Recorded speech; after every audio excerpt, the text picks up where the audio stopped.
Alright, going to work on a little Briggs again here today.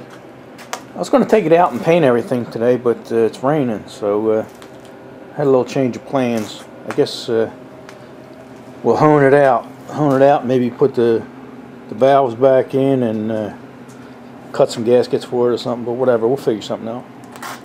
Yeah, I just got in the mail. I had to order a new flex hone because I'm used to working on the little 5S's, you know, and the bore is different. You know, the bore on them is 2 inch and this one's 2 1/4. You know, you wouldn't think it would make any difference, you know. I mean, that's small, you know, 1/4 inch, but it does. If I had a bigger hone like this 2 1/4 would probably work in the 2 inch, but the 2 inch won't work on this one. So, all right.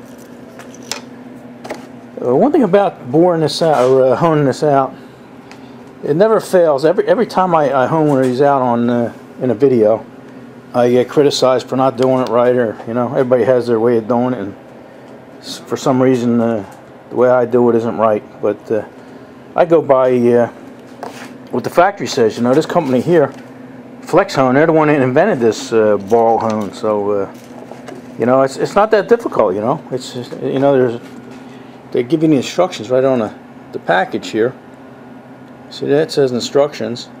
It tells you the RPM. And what it doesn't, you know, they also have videos in it, and there's more information on the videos.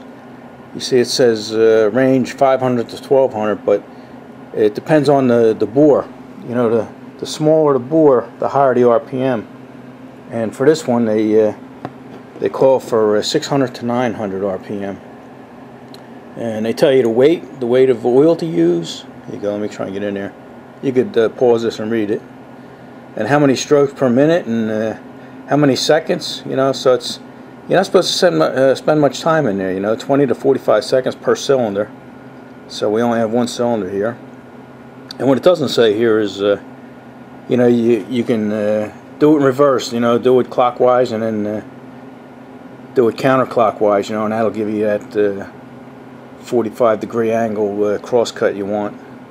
And that's what I do. So for you guys that want to criticize me, don't criticize me. Here's the company. You know, there's their phone number and their website. Call them, let them know that they're doing it wrong. Like I say, they're the ones that invented this. So let's look at this cylinder. And this cylinder is, like I say, this is probably the best, nicest cylinder I've ever seen. Let me put another light on here. There we go. Tough to tell when that light's on or not. But anyway, if you look in there, there's no ridge or anything up top. You know, usually on an old engine, you'll have a ridge on the top and everything. This don't have anything. So you're probably wondering, well, why even hone it out? Well, when you hone these out, it just deglazes the side. You know, the walls and stuff. And that cross pattern that you get actually helps hold the oil. You know, so it'll break in right. So let's. Oh yeah, another thing. I even I had a tachometer and put it on my my drill here, and on slow speed it only goes up to about 300, but on high speed, you know, it goes up to 1100. And halfway through, you can actually tell by the sound. So right about there will be about 900. And then it says when you pull it out, your last few revolutions, you know, you can speed it up, and you know, so that's what we'll do. You know, we'll go all the way up to high speed when we take it out. So since this doesn't really need much, you know, it says 20 to 45 seconds a cylinder, and I guess maybe we'll do about 20 to 30 seconds on the whole thing. So 15 seconds each direction, and that should be okay. Because like I say, this doesn't need much work at all there. So, alright, let me get it all set up and then we'll do that. Alright, let's give this a try and see how it goes. We'll put plenty of oil in here.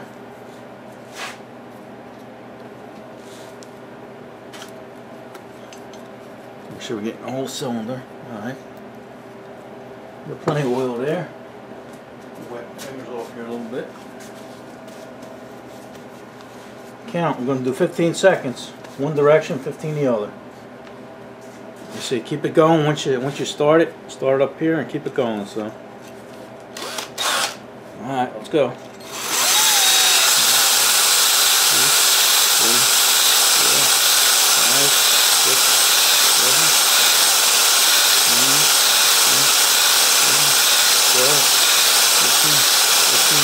15. Alright, that was clockwise, 15 seconds. Now, let's squirt a little more oil in there. There's plenty in there, but just put it in reverse. And we'll do that for 15 seconds. 1, 2, 3, 4, 5, 6, 7, 8, 9, 10, 11, 12, 13, 14, 15. Alright. We'll wipe it out and see what it looks like. Alright.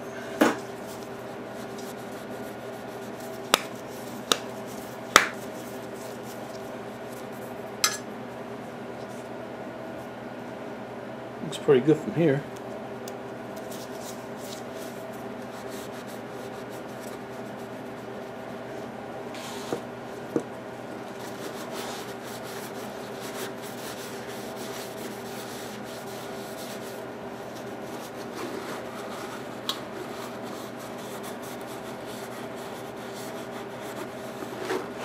Right.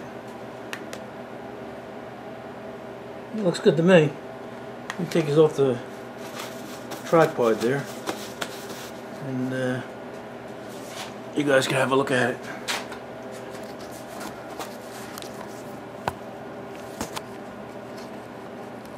Alright, hold on. Alright, whoa, whoa, whoa, hold on. Put the light on there.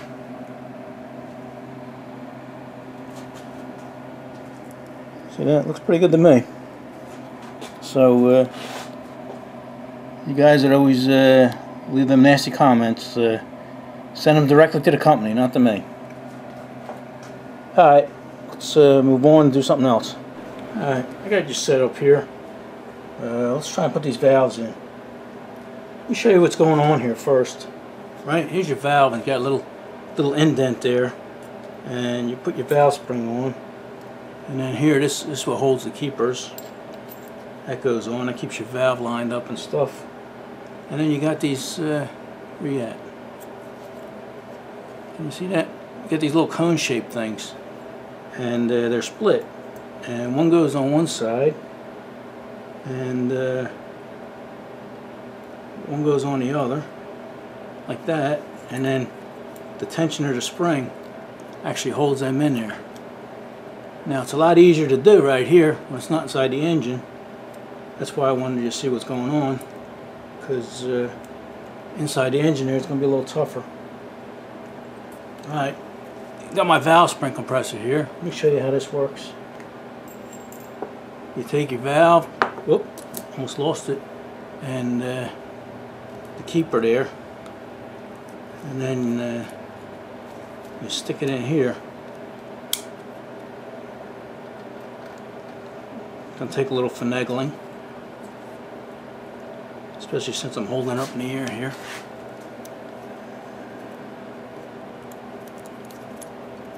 I'm trying to keep in view of your camera there. And then that slips right in there. Whoop. See, good thing I've seen that. There we go. Alright, well, yeah, over here. And then you tighten this up. And that's what that's doing is what you want to do is tighten these sides up first, and that'll give you a good grip on the spring. And then you tighten this up here, and what that's doing is compressing your spring right there.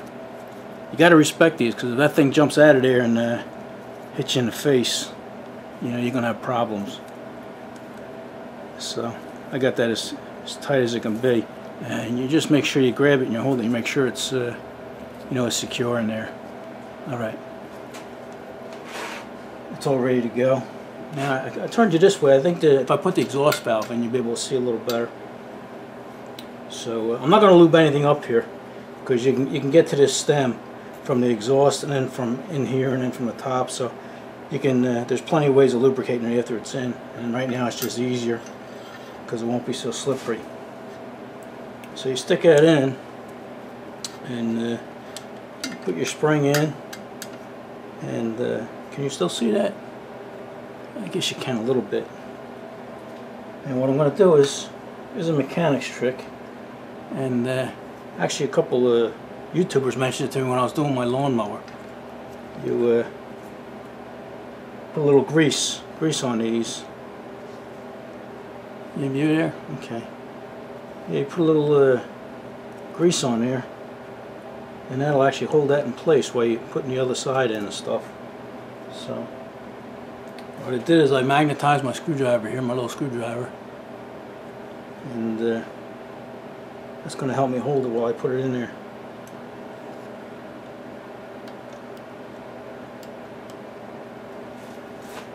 Like I say, you gotta finagle this and move stuff around a little bit to get that to sit in there. Okay.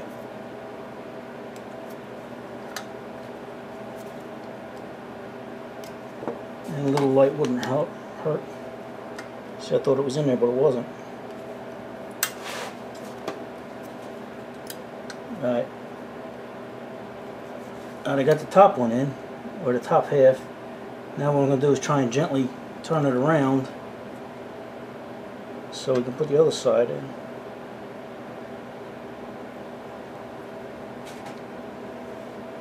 Okay, again, I'll put a little grease on it. Tough to hold these little guys. Yeah, see, I'm not even in view.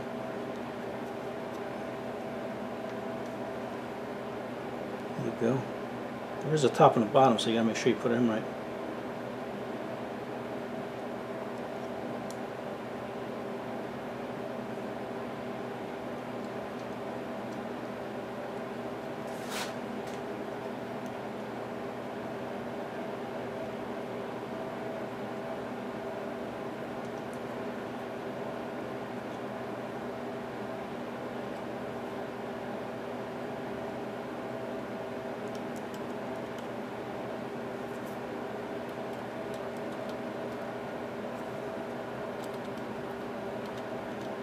I got it on there, I just don't have it pushed in yet.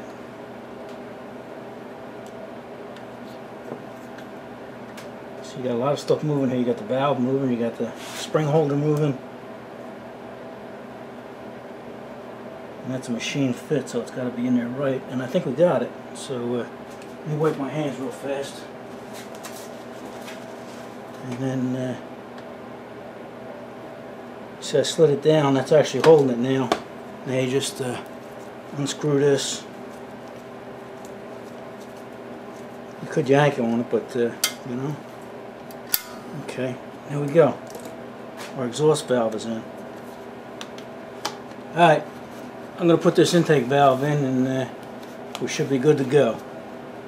You guys take a break and I'll be right back. Alright, yeah, we got both of them in there.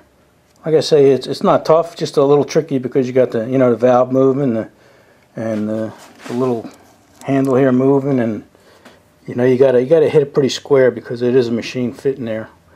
But not tough, just tricky. So alright, we got the valves in, and as always, you know, like all the tools I use, and this magnetizer I use for that, I put the place where you can get them on Amazon. You know, I always leave a link in the description. And that does help, you know. I mean, I might make, you know, 1/10 of a penny on something like that, but every little bit helps. And even if you don't buy anything, if you just go through one of my links and buy something else on Amazon, I think I still get credit. So if you guys do that, I appreciate that. All right, let's. I don't know how long this video is getting, but we only have to make three gaskets. I got to make one for here, one for the bottom, and one for the side. The head gasket was still in good shape, so we're going to reuse that. Alright, let me throw you back on a tripod, and we'll set up for next procedure. Alright, let's make some gaskets here. I was going to use this material here. This is good gasket material, but it's a little too thick. I don't know how thick that is, but this gasket here is more of a space than really anything to hold oil in, because that's a machine fit, and it's got a bevel that goes way down in there. So I want this to be as thin as possible. I had this thin stuff here, you know, but that's overkill, really. So I found this piece here. I know it looks like a cereal box, but it's actually a piece of gasket, and it looks like it'll be a good thickness. So I think we're going to use that. Alright, let's get us a rough idea.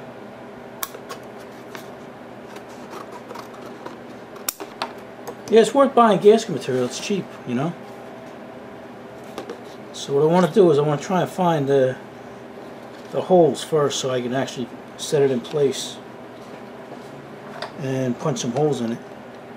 Let me show you what I found at a flea market the other day. I love when I stumble on tools like this. You know, this is, look at the way they made this case. A riveted box, or whatever that is. I don't know what the hell it is, but and it's printed and everything on there. And it's a set of punches. It's used, but it's gently used, you know. And you just put whatever size you want in there. There's a 5/16. That's the size we're going to need. But you can't pass something like this up. I paid $3 for that. Alright, let's try and... Whoa, whoa, whoa. Let me block that up. I don't like that. Alright, that's better. You know, you want a little bit of stability there. Alright, where were we? We were trying to find some holes here. There you go, my little hammer there.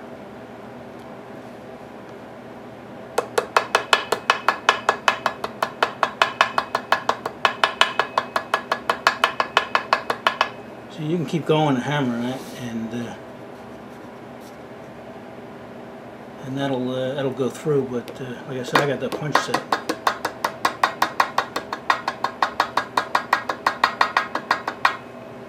So I'm going to punch them. You know what? Well, I got the hammer out. I know you're around here somewhere. Here you go.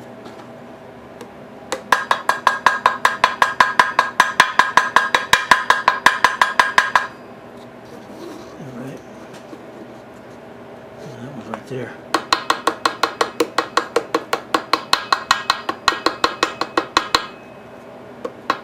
See, if you keep banging around the edges like that,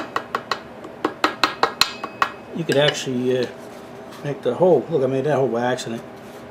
Alright, I wanted to try my new punch anyway, so I'm going to take this over to the vise and punch that out. Alright, I'll be right back. Alright, yeah, that little punch set worked nice. You know, it make nice cleaner holes. You know, but it works well either way. And just take a bolt, and it'll hold that in place, so your piece of material won't move. You don't even have to screw them all the way in, just as long as they're that tight. Then you just you find the edge, and keep going around.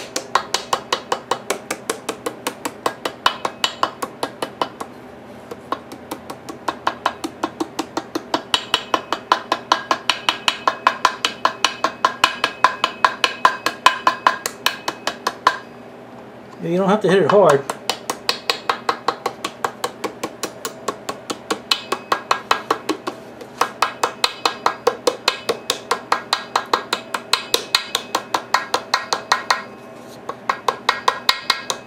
I think I'm going to speed this up here. Over here was a little funky. I don't remember what it was like. There you go. Gotta go around here.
there you go. Alright, now we'll do the inside. Alright. Yeah, I was going to speed you up, but I figure I'd just shut the camera off a little and make sure you hold it. Almost ruined our gasket there. Yeah, but I figure instead of doing all that editing, I don't like editing stuff, so